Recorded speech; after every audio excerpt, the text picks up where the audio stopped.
Pack Your Bags I'm Coming With You sendiri agak beda sama album yang pertama karena memang satu hal yang paling jelas adalah prosesnya, di mana album yang pertama aku bikin setelah experience-nya terjadi.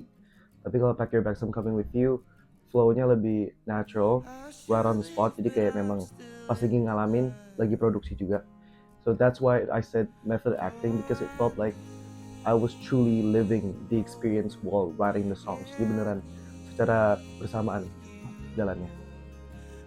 Fun fact, the album was supposed to be released dari tahun lalu, pertengahan tahun harusnya. Aku udah ngerjain sekitar 10 tracks sama Jevin Julian sendiri. Habis itu, my life took a turn. Ketemu orang patah hati. And I was like, I have to write about this. Aku harus tulisin semuanya. I have to put it in the album juga.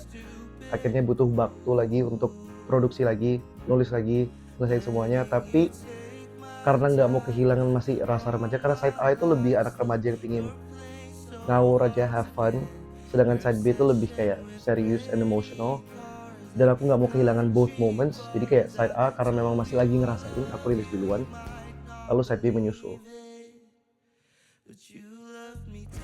Kalau Country Burst sendiri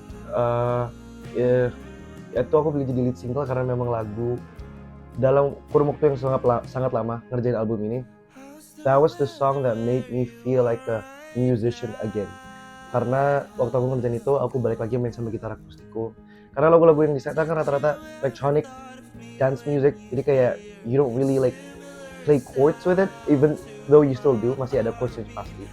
But it's like with Country Bars, kerasa lebih akustik. Apa ya, kerasa lebih intim aja sih, and that's why it became the lead single.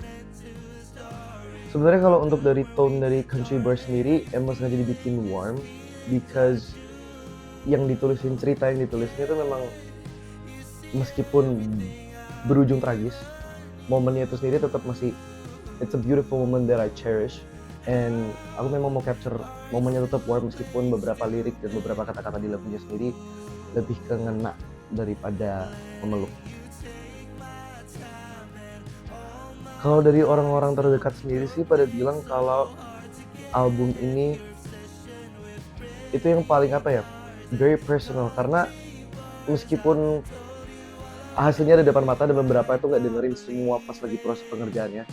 Mereka ngerasain kayak mereka udah dengerin ceritanya dari mulut aku sendiri. Jadi kayak through my songs, through this album, ngerasanya tuh kayak, oh lagi diceritain, kemarin aku kayak gini loh. Rasanya tuh kayak memang lagi cerita storytelling gitu aja.